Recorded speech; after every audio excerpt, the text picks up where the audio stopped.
Yo, what's up mga ka-adventure? Alam nyo ba na mayroon akong bilihan ng mangga? Dito lamang yan sa may tapatan lang ng PhilCST Calasiao. At ang isa sa nagustuhan ko dito mga ka-adventure, yung kanyang homemade na sausawan na ginisang alamang.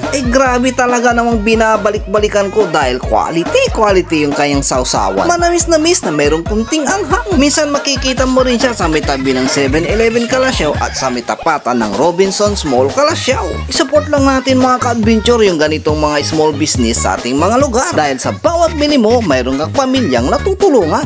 Sir, Tagaynon kayo? Pangas ka na, sir. Bugal yun. Bugal yun eh. Baka dyan kayo Calasiao. Ating ngalan niya, sir? Jonald Santos. Shoutout to sa kay taga Pangaskasan Bugal yun. May wajay Kuya Jonald Santos. Malala ko'y mangga kinalip. Ay quality. Kaya kung mapadaan kayo dito, itry nyong bumili at tikman ang panindang mangga ni Kuya. Quality.